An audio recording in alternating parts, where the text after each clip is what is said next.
नमस्कार। हम आज अध्ययन करेंगे कक्षा 11 के लिए जो पाठ्य पुस्तक है भौतिक भूगोल के मूल सिद्धांत का पहला अध्याय है भूगोल एक विषय के रूप में। तो शुरू करते हैं। भूगोल एक विषय के रूप में अध्याय का सबसे पहले इसमें हम जानेंगे कि भूगोल एक विषय के रूप में किस प्रकार से अपनी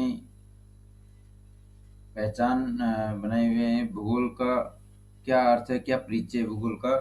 तो सबसे पहले हम बता दें बच्चों को कि भूगोल विविधताओं को समझने और समय व स्थान के संदर्भ में एक ऐसी विभिन्नताओं को उत्पन्न करने वाले कारकों की खोज करने की क्षमता प्रदान करता है जो अलग अलग क्षेत्रों में अलग अलग प्रकार का ज्ञान हमें प्रदान करता है। और जो भूगोल शब्द है इसकी उत्पत्ति ग्रीक भाषा के दो शब्दों को मिलाकर हुई है। जैसे जियो शब्द है, इसका अर्थ होता है पृथ्वी, और ग्राफोस शब्द है, इसका अर्थ होता है वर्णन करना। तो इसका मिला जुला रूप होता है पृथ्वी का वर्णन करना या पृथ्वी का वर्णन। तो भूगोल शब्द का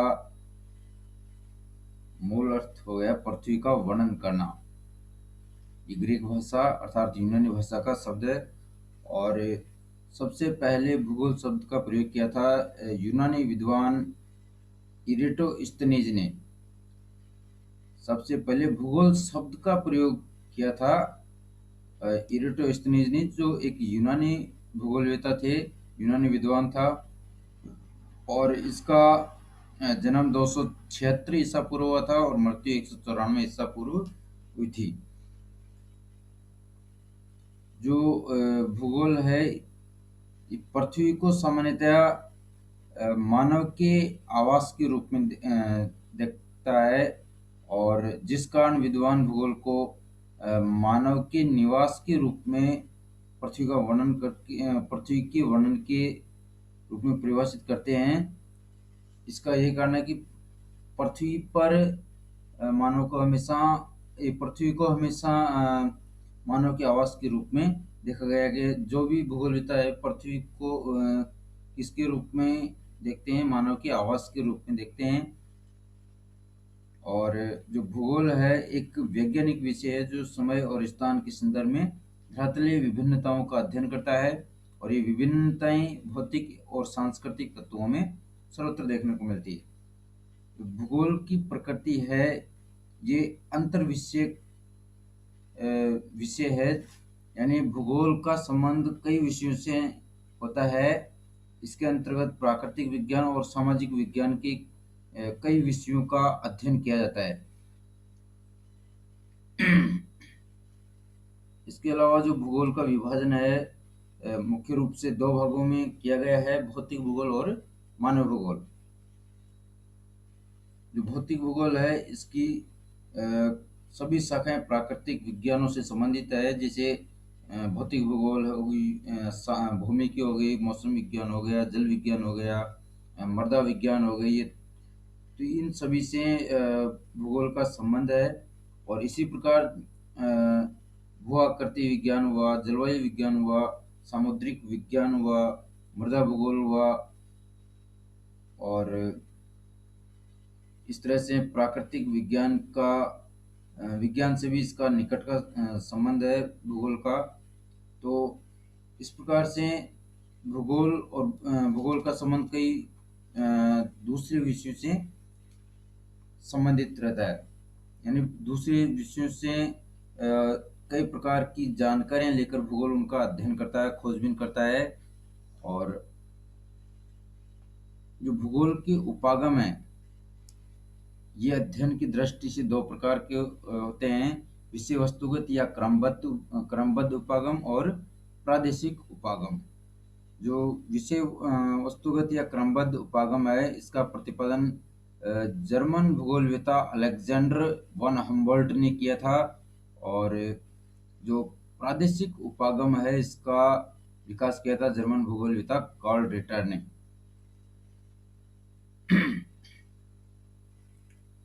क्रमबद्ध उपागम या विषय वस्तुगत उपागम के अंतर्गत एक तथ्य का संपूर्ण विश्व स्तर पर अध्ययन किया जाता है, जबकि प्रादेशिक उपागम के अंतर्गत विश्व को विभिन्न पद अनुक्रमिक स्तर के प्रदेशों में विभाजित करके एक विशेष प्रदेश के सभी भौगोलिक तथ्यों का अध्ययन किया जाता है।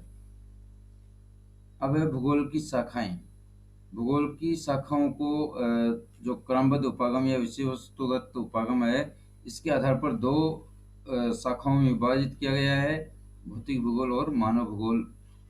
तो जो भौतिक भूगोल है, इसके अंतर्गत अभी बताया कि कई प्रकार के विषयों से संबंधित है, और इसी प्रकार प्रादेशिक उपागम है, इसके अंतर्गत प्रादेशिक अध्ययन या क्षेत्रीय अध्ययन और प्रादेशिक विकास, प्रादेशिक विश्लेषण और प्रादेशिक योजनाओं आदि को सम्मिलित किया जाता है।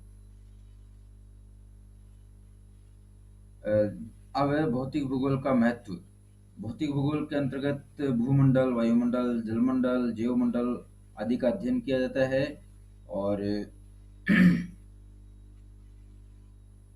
वर्तमान में जो संसाधनों का बढ़ता हुआ उपयोग है, इसके कारण संपूर्ण विश्व में पारिस्थितिक असंतुलन उत्पन्न हो गया है। अतः सतत विकास के लिए भौतिक पर्यावरण की जानकारी होना भी अति जरूरी है, क्योंकि जो भौतिक भूगोल है, इसका बढ़ता हुआ महत्व इस चीज़ की ओर ये दर्शाता है कि वर्तमान में भौतिक पर्यावरण की जानकारी होना अति आवश्यक है। भौतिक भूगोल के अंतर्गत अगर हम अध्ययन करते हैं, तो भौतिक पर्यावरण का ज्ञान हमें होना बहुत ही जरूरी है। तो ये एक छोटा सा परिचय था भूगोल का, कि भूगोल विषय के अंतर्गत हमें किन किन चीज़ों का अध्ययन करना पड़ता है। तो अब हम शुरू करते हैं हमारे अध्ययन बिंदु भूगोल एक विषय के रूप में, अध्याय 1 का।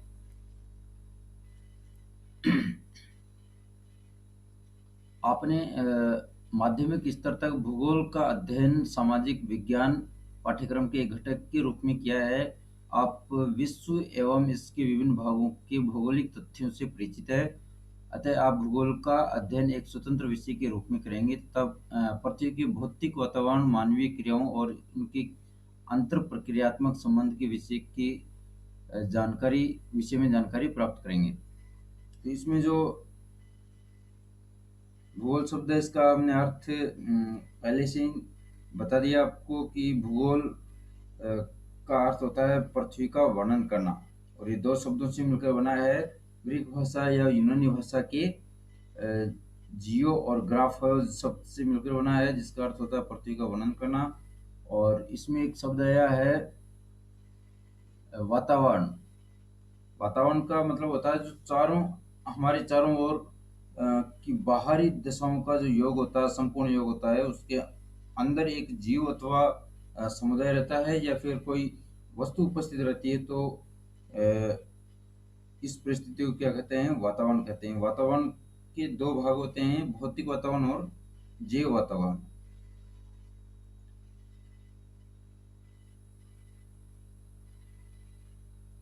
यहाँ आप एक प्रासंगिक प्रश्न पूछ सकते हैं कि हमें भूगोल क्यों पढ़ना चाहिए। हम धरातल पर रहते हैं, हमारा जीवन हमारे प्रिय स्थान का मतलब होता है जो आसपास का वातावरण या परिस्थिति होती है, उसको प्रिय स्थान कहते हैं। या फिर ऐसे भी कह सकते हैं कि मानव जिस परिवेश में रहता है, उसे उसका प्रिय स्थान कहते हैं। हमारा जीवन हमारे प्रिय स्थान से अनेक रूपों में प्रभावित होता है।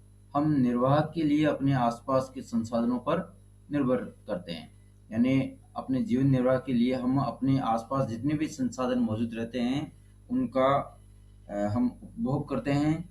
संसाधन का मतलब होता है जो अपने लिए हम अपने जीवन निर्वाह के लिए जिन जिन चीज़ों का इस्तेमाल करते हैं, यानी जो हमारे लिए उपयोगी चीज़ें होती है, वो सभी हमारे लिए क्या है? एक प्रकार से संसाधन है।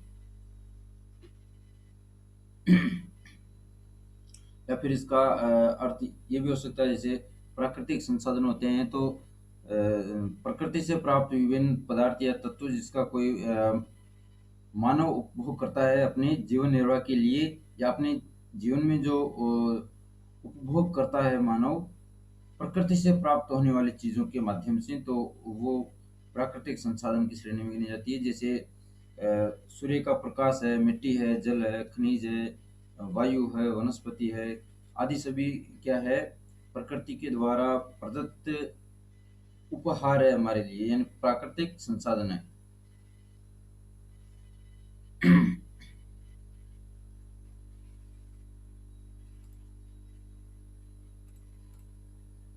आदिम समाज अपने भरण पोषण के लिए प्राकृतिक निर्वाह संसाधनों जैसे पशुओं एवं खाद्य पौधों पर आश्रित था। समय बीतने के साथ हमने तकनीकों का विकास किया तब प्राकृतिक संसाधनों यथा भूमि, मृदा, जल का उपयोग करते हुए अपने आहार उत्पादन प्रारंभ किए, और हमने अपने भोजन की आदतों और वस्त्र को मौसमी दशाओं के अनुरूप समायोजित किया। यानी सर्दी, गर्मी, बरसात जैसा मौसम आता है, हम अ, भोजन और वस्त्र आदि को उन मौसमी दशाओं के अनुरूप बदलते रहते हैं। ध्यातव्य है कि प्राकृतिक संसाधन आधार तकनीकी विकास भौतिक वातावरण के साथ अनुकूलन एवं उसका परिष्करण सामाजिक संगठन तथा सांस्कृतिक विकास में विभिन्नता पाई जाती है। इसमें यह शब्द आया है अनुकूलन। अनुकूलन का मतलब होता है एक जीव का संरचनात्मक या व्यवहारिक परिवर्तन होना।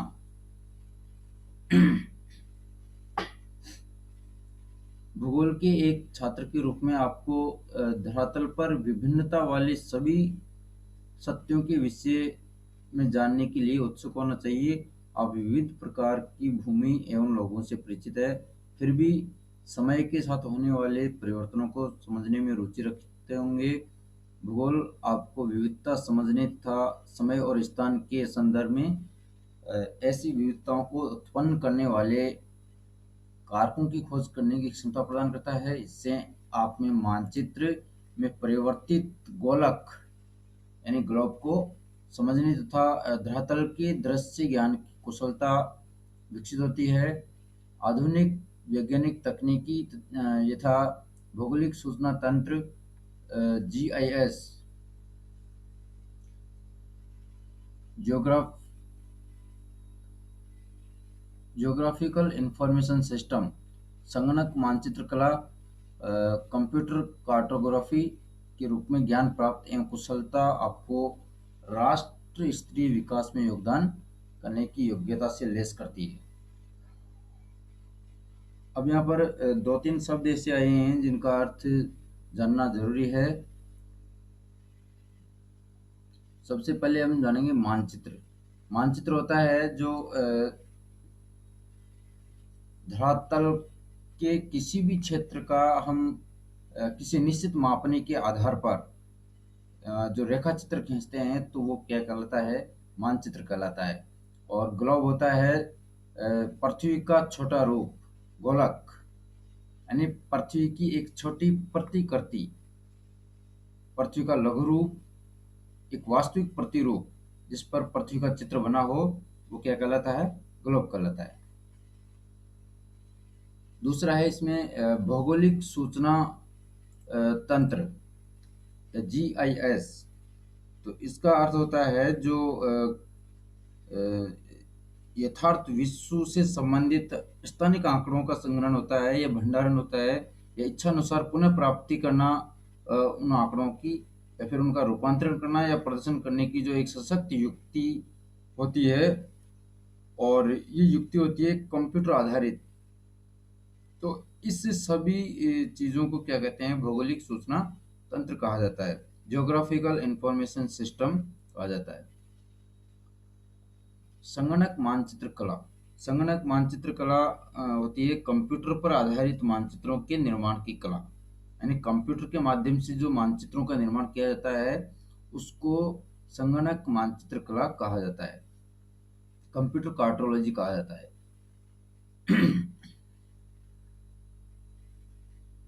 अब आप अगला प्रश्न पूछना चाहेंगे कि भूगोल क्या है। आप जानते हैं कि पृथ्वी हमारा आवास है। पृथ्वी क्या है, हमारा आवास है। ये पृथ्वी पर रहने वाले अन्य छोटे-बड़े प्राणियों का भी आवास है। पृथ्वी की सतह एक रूप नहीं है। पृथ्वी की सतह एक रूप नहीं है। पृथ्वी पर कई प्रकार के उच्चावच पाए जाते हैं।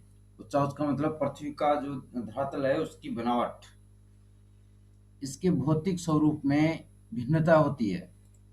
भौतिक स्वरूप में भिन्नता होती है। जैसे भौतिक स्वरूप क्या है इसका, पृथ्वी का भौतिक स्वरूप हो गए पृथ्वी की, जैसे पर्वत है, पहाड़ियाँ हैं, चोटियाँ, ये घाटियाँ है, मैदान है, पठार है, समुद्र है, झील है, रेगिस्तान, वन और उजाड़ क्षेत्र यहाँ पर पाए जाते हैं। तो ये सभी जो चीज़ें हैं इनका स्वरूप धरातल पर अलग अलग प्रकार का पाया जाता है। यहाँ सामाजिक और सांस्कृतिक तत्वों में भी भिन्नता पाई जाती है। जो सांस्कृतिक विकास की पूर्ण अवधि में मानव द्वारा सर्जित ग्रामों, नगरों, सड़कों, रेलों, पतनों, बाजारों और मानव जनित अन्य तत्वों के रूप में विद्यमान है।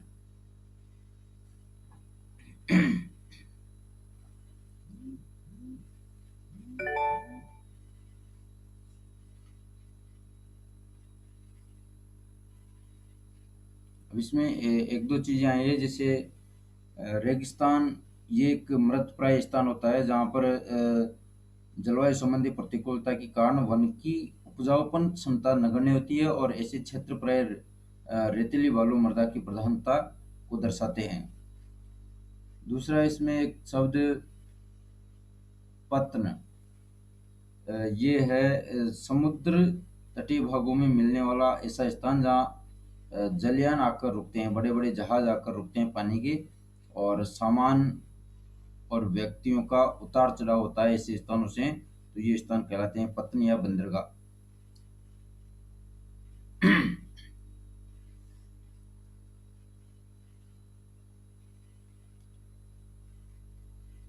उक्त भिन्नता में भौतिक पर्यावरण और सांस्कृतिक लक्षणों के मध्य संबंधों को समझने का संकेत निहित होता है।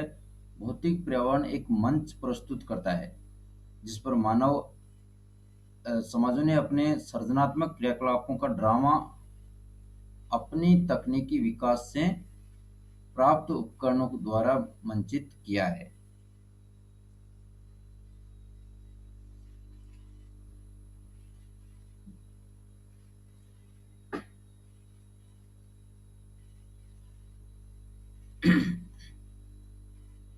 अब आप पहले पूछे गए प्रश्न भूगोल क्या है का उत्तर देने का सक्षम प्रयास कर सकते हैं। अत्यंत सरल शब्दों में कहा जा सकता है कि भूगोल पृथ्वी का वर्णन है। भूगोल पृथ्वी का वर्णन है। और सर्वप्रथम भूगोल का प्रयोग इरेटोस्थनीज, जो एक ग्रीक विद्वान है, और इसका समय था 276 से 194 ईसा पूर्व। तो सबसे पहले भूगोल शब्द का प्रयोग किया इरेटोस्थनीज ने, जो एक ग्रीक विद्वान था, और इसका समय था 276 से 194 ईसा पूर्व। ये शब्द ग्रीक भाषा या यूनानी भाषा का शब्द था, और इसके दो मूल शब्दों जियो और ग्राफोस से मिलकर बना है। जियो का अर्थ होता है पृथ्वी और ग्राफोस का अर्थ होता है वर्णन। तो दोनों को एक साथ रखने पर इसका अर्थ बनता है पृथ्वी का वर्णन। पृथ्वी को सर्वदा मानव के आवास के रूप में देखा गया है, और इस दृष्टि से विद्वान भूगोल को मानव के निवास के रूप में पृथ्वी का वर्णन परिभाषित करते हैं।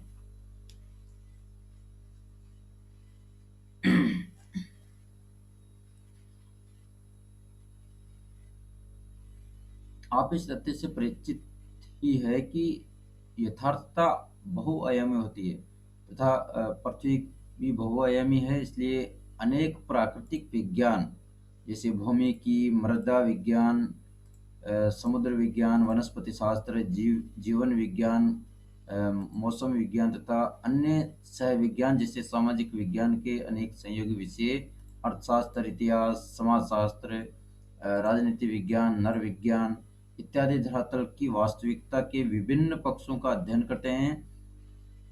यहाँ पर हम अ, थोड़ा इनके बारे में बता दें कि जैसे प्राकृतिक विज्ञान है, ये एक नेचुरल साइंस के रूप में है। तो इसका अर्थ क्या है, क्या इसके अंदर अध्ययन किया जाता है, जैसे मानव अपने आदिकाल से अपने चारों ओर घटित प्राकृतिक दृश्यों और प्राकृतिक घटनाओं को देखता है। तो इसके अंदर किन-किन चीज़ों का अध्ययन करते हैं हम, जैसे आकाश का नीला दिखाई देना, आकाश में बिजली चमकना, कड़कना, समुद्र में ज्वार-भाटा आना, वर्षा के बाद इंद्रधनुष दिखाई देना आदि इन चीज़ों का हम प्राकृतिक विज्ञान के अंतर्गत अध्ययन करते हैं।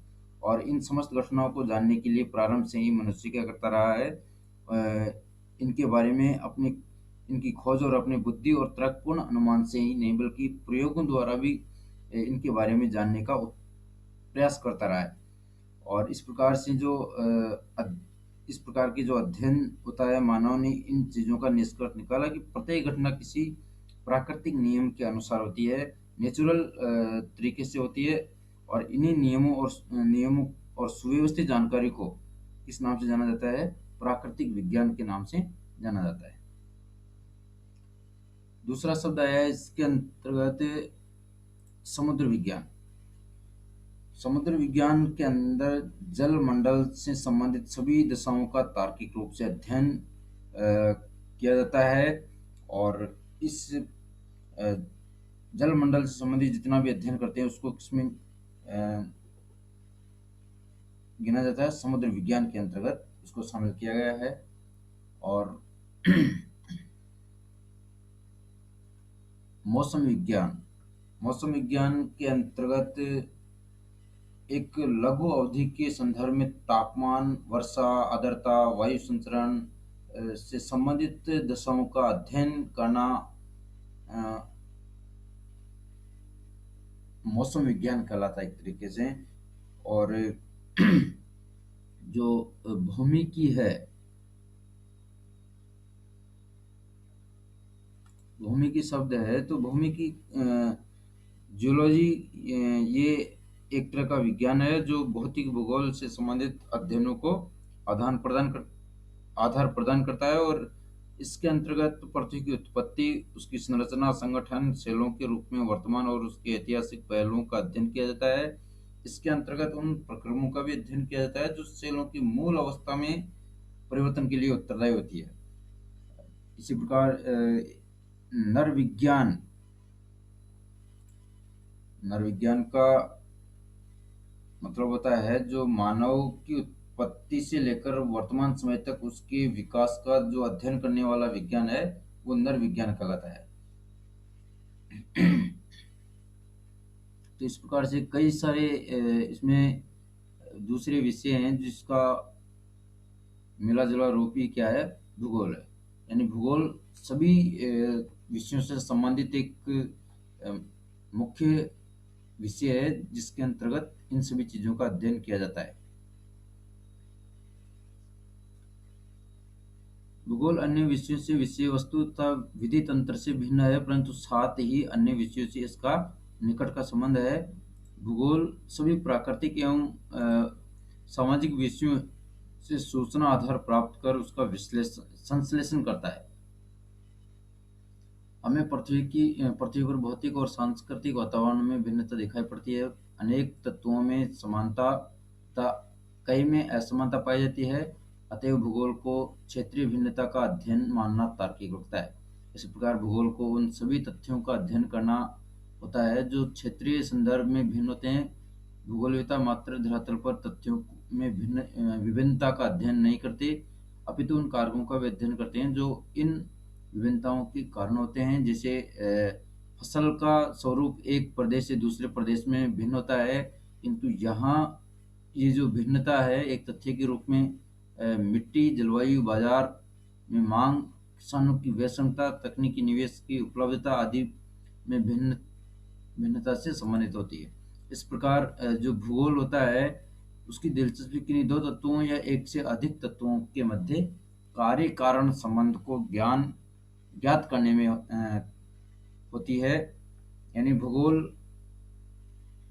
दो या दो से अधिक या एक से अधिक जो तत्व होते हैं उन तत्वों के मध्य में जो कार्य कारण होता है उसका संबंध ज्ञात करना होता है। एक भूगोलवेत्ता तथ्यों की व्याख्या कार्य कारण संबंधों के ढांचे में ही करता है, क्योंकि यह केवल व्याख्या में ही सहायक नहीं होता अपितु तथ्य के पूर्वानुमान एवं भविष्य के परिप्रेक्ष्य में देखने की क्षमता भी रखता है। भौतिक तथा मानवीय दोनों प्रकार के भौगोलिक तथ्य स्थैतिक नहीं अपितु गत्यात्मक होते हैं। वे सतत परिवर्तनशील पृथ्वी तथा अथक या निरंतर सक्रिय मानव के बीच आबद्ध प्रक्रियाओं के फलस्वरूप कालांतर में परिवर्तित होते रहते हैं।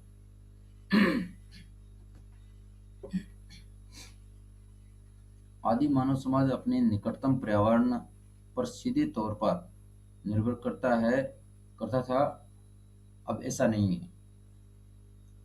यानी आदि मानव समाज जीवित रहता था किस पर? अपने आसपास के पर्यावरण पर, जिसमें मुख्य रूप से उस मानव के आसपास का जो पर्यावरण था उसके अंतर्गत जो पेड़ पौधे थे, उन पेड़ पौधों की पत्तियां, उनके फल, और उस वातावरण के अंदर, पर्यावरण के अंदर जो जीव जंतु थे, उनको मारकर, उनका मांस खाकर आदिम मानव समाज जीवित रहता था। लेकिन अब वर्तमान समय में ऐसा नहीं है, क्योंकि भूगोल इस प्रकार प्रकृति तथा मानव की समग्र रूप में अंतर प्रक्रिया के अध्ययन से संबंधित है। और जो वर्तमान युग है इसमें कई विकास ऐसे हो गए हैं जिसके कारण अब मनुष्य को इन चीजों पर निर्भर रहने की आवश्यकता नहीं।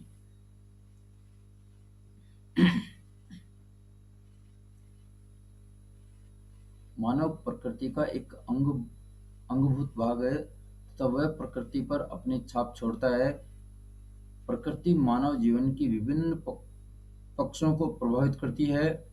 इसकी छाप उसके वस्त्र, आवास, व्यवसाय आदि पर देखी जा सकती है।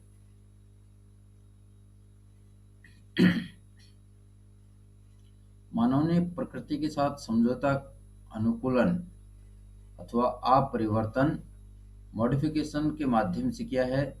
जैसा कि आप जानते हैं कि वर्तमान समाज आदिम समाज की अवस्था पार कर चुका है। वर्तमान समाज आदिम समाज की अवस्था पार कर चुका है, यानी वर्तमान समाज को अब अपने आसपास के वातावरण पर या पर्यावरण पर निर्भर रहने की आवश्यकता नहीं है। उनको जीवन निर्वाह के लिए कई सारे ऐसे उनके पास ऑप्शन है जिनके आधार पर वो अपना जीवन निर्वाह कर सकता है। इसमें एक दो चीजें आई है, जैसे आप परिवर्तन परिवर्तन अथवा संशोधन करना, इसमें रूपांतरण और परिष्करण, इसे रूपांतरण और परिष्करण भी कर सकते हैं।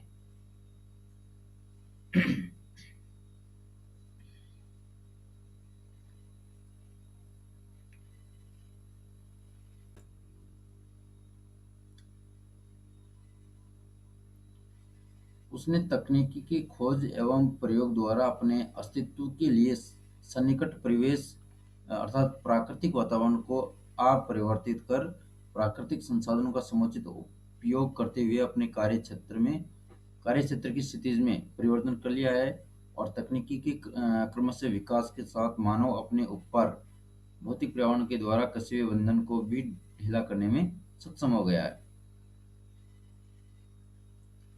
तकनीकी ने श्रम की कठोरता को कम कर श्रम क्षमता को बढ़ाया और अवकाश का प्रावधान करते हुए मानव को उच्चतर आवश्यकताओं को पूर्ण करने का अवसर दिया। उससे उत्पादन के पैमाने एवं श्रम की गतिशीलता में भी वृद्धि हुई। जैसे एक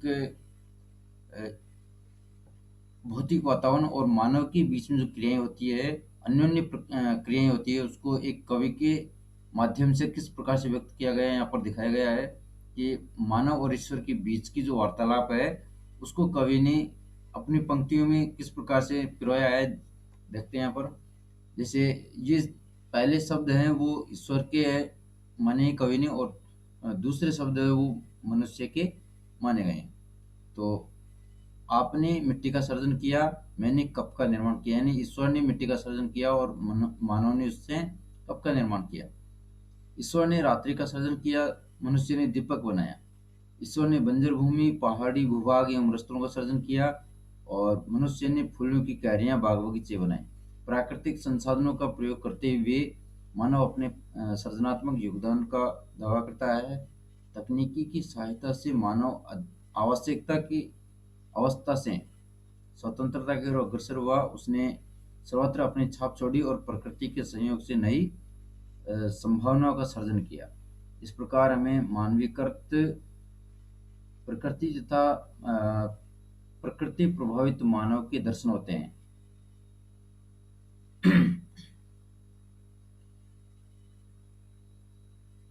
भूगोल इसी अंतर प्रक्रियात्मक संबंध का अध्ययन करता है। परिवहन एवं संचार के साधनों के जाल तथा पदानुक्रमिक केंद्रों के माध्यम से समाकलित और संगठित हो गए हैं। एक सामाजिक विज्ञान के रूप में भूगोल इसी क्षेत्रीय समाकलन एवं संगठन का अध्ययन करता है। तो यहाँ पर जो शब्द आया है समाकलन, इसका अर्थ होता है एकीकरण। समाकलन करना, एकीकरण करना। भूगोल प्राकृतिक और सामाजिक विज्ञानों का एकीकरण कर समान रूप में उनका अध्ययन करता है।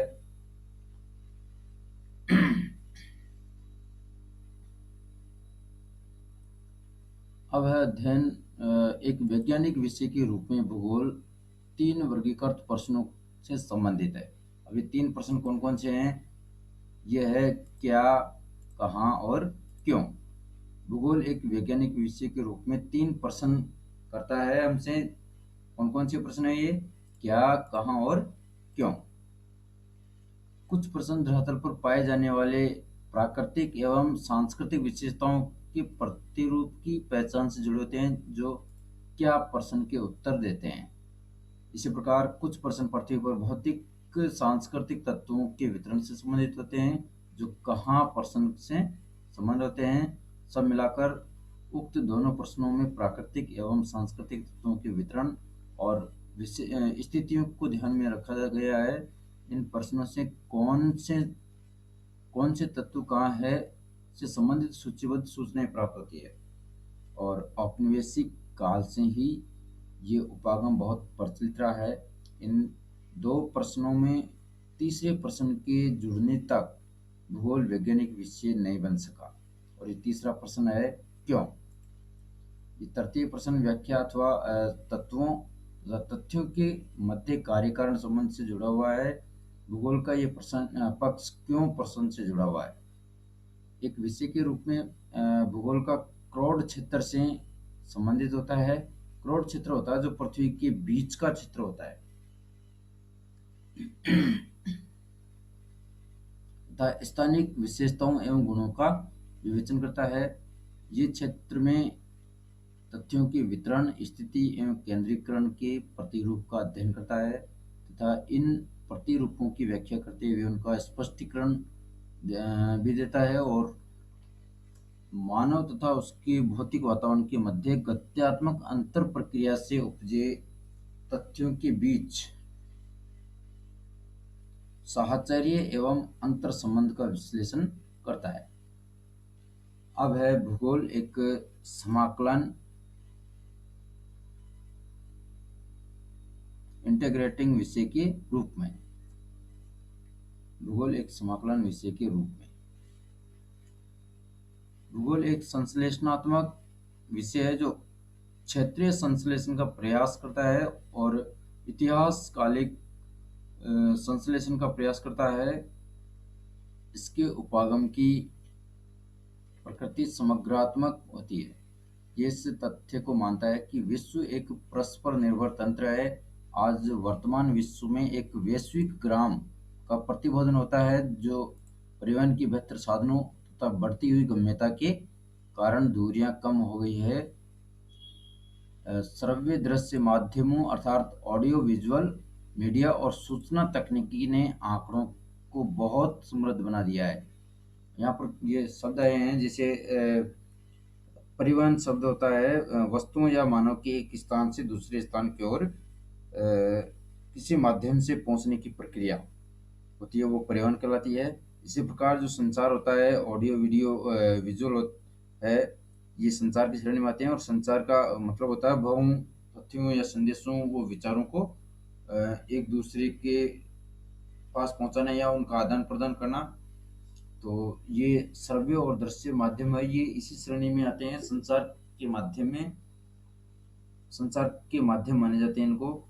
तो इनके माध्यम से भाव, तथ्य, संदेश, विचार, उनका आदान प्रदान होता है।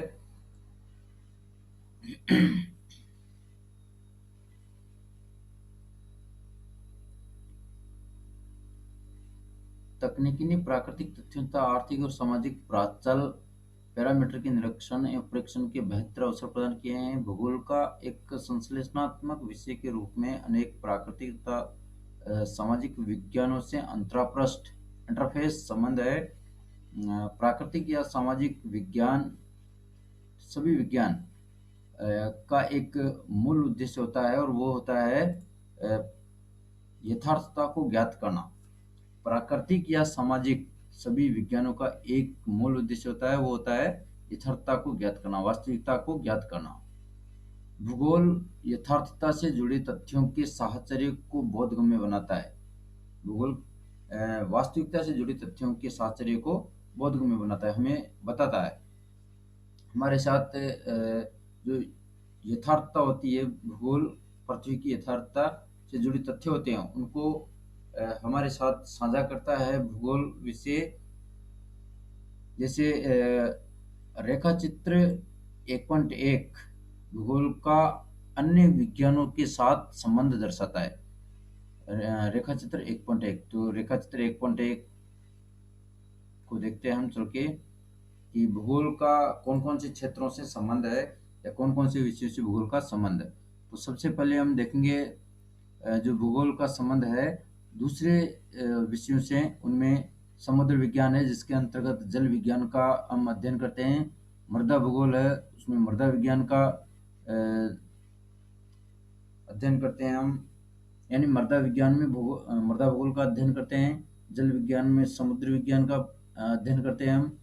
और वैसे वनस्पति विज्ञान में पादप भूगोल का, प्राणी विज्ञान प्राणी भूगोल, पारिस्थितिक विज्ञान मानव भूगोल, और पर्यावरण विज्ञान पर्यावरण भूगोल, मानव शास्त्र में सांस्कृतिक भूगोल, दर्शन शास्त्र में भौगोलिक चिंतन, समाज शास्त्र में सामाजिक भूगोल, इतिहास में ऐतिहासिक भूगोल, राजनीति शास्त्र में राजनीतिक भूगोल, जनांकिकी में जनसंख्या भूगोल, अर्थशास्त्र में आर्थिक भूगोल, आर्थिक सांख्यिकी में भूगोल में परिमाणात्मक प्रविधि, और गणित एवं खगोलिकी में गणित तथा खगोलीय भूगोल, भूविज्ञान में भू आकृतिक विज्ञान, और मौसम विज्ञान में जलवायु विज्ञान।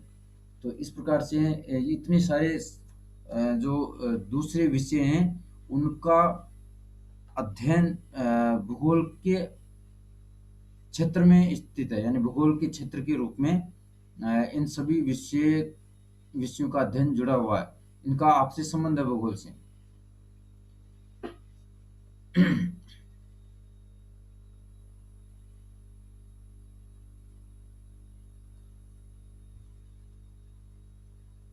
वस्तुत विज्ञान से संबंधित सभी विषय भूगोल से जुड़े हैं क्योंकि उनके कई तत्व क्षेत्रीय संदर्भ में भिन्न भिन्न होते हैं। भूगोल स्थानिक संदर्भ में यथार्थता को समग्रता से समझने में सहायक होता है।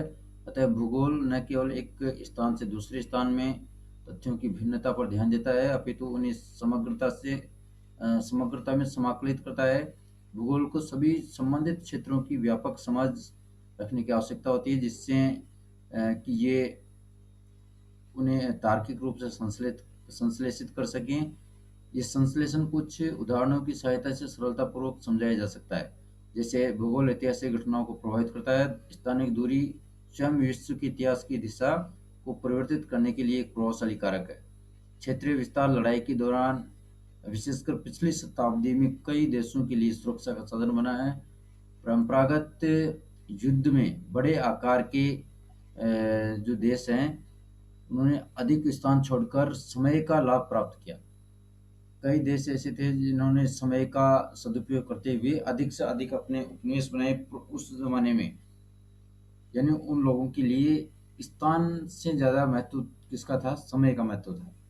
जैसे ग्रेट ब्रिटेन को ले लीजिए। जो ग्रेट ब्रिटेन देश था अंग्रेज़ों का, उसने समय का लाभ लेते हुए कई देशों को अपना उपनिवेश बनाया और उन देशों से काफ़ी लाभ प्राप्त किया। नए विश्व के देशों में नए विश्व के देशों की चारों तरफ विस्तृत समुद्र द्वारा प्रदत्त रक्षा कवच उन्हें उनकी मिट्टी पर युद्ध होने से बचाता रहा है। यदि हम विश्व की प्रमुख ऐतिहासिक घटनाओं का विवेचन करें तो उनमें से प्रत्येक की भौगोलिक व्याख्या की जा सकती है। भारत में हिमालय एक महान अवरोधक के रूप में देश की रक्षा करता रहा है, परंतु उसमें विद्यमान दर्रे उसमें विद्यमान दर्रे मध्य एशिया के आक्रमणकर्ताओं एवं प्रव्रजकों को मार्ग की सुविधा देते रहे हैं। अब जो हिमालय पर्वत है, एक ये महान अवरोधक के रूप में है और देश की रक्षा भी करता है उत्तरी दिशा में भारत के। लेकिन इस हिमालय पर्वत में जो दर्रे हैं, ये दर्रे का मतलब होता है जो पर्वतीय भागों में मिलने वाला निम्न क्षेत्र होता है। और उस क्षेत्र के माध्यम से जो आवागमन होता है वो क्या कहलाता है, दर्रा कहलाता है। जैसे मान लीजिए ये हिमालय पर्वत है, इस तरह से इसमें जो निम्न भाग है, ये बीच का जो निम्न भाग है, ये भाग है जो ये आवागमन के लिए एक तरह से रास्ता है ये। तो इसमें से लोग एक तरफ से दूसरी तरफ आ जा सकते हैं, व्यापार कर सकते हैं इसके माध्यम से। तो ये दर्रे कहलाते हैं।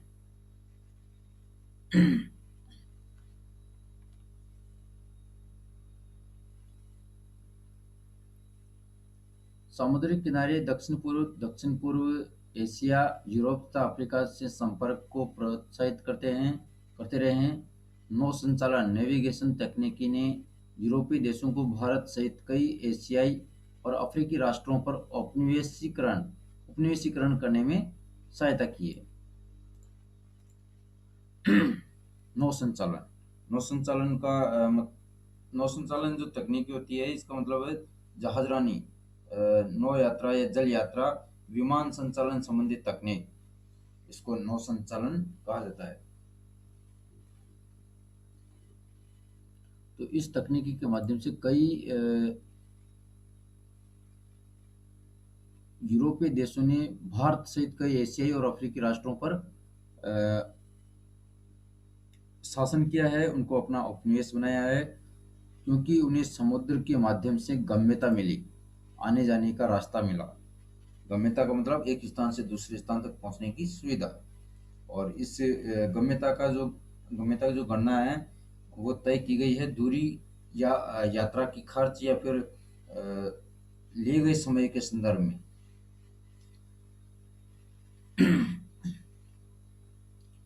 भौगोलिक तत्वों द्वारा विश्व के विभिन्न भागों में इतिहास की धारा के अपरिवर्तन के अनेक उदाहरण मिलते हैं।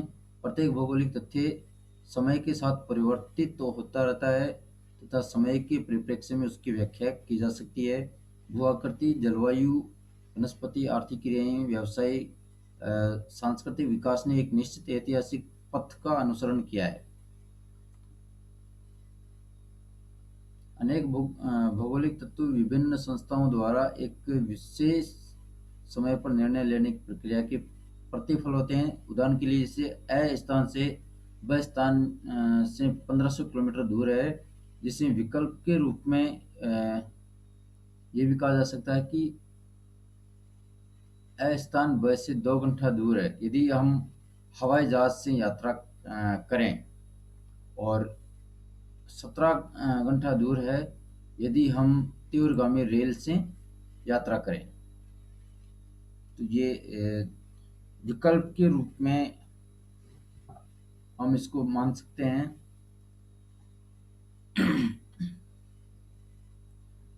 इसी कारण समय भौगोलिक अध्ययन के चतुर्थ आयाम के रूप में एक समा समाकल भाग माना जाता है। कृपया 3 अन्य आयामों का उल्लेख कीजिए। रेखाचित्र विभिन्न प्राकृतिक, सामाजिक विज्ञानों से भूगोल का संबंध प्रचुर रूप से चित्रित है। ये संबंध 2 खंडों में रखा जा सकता है।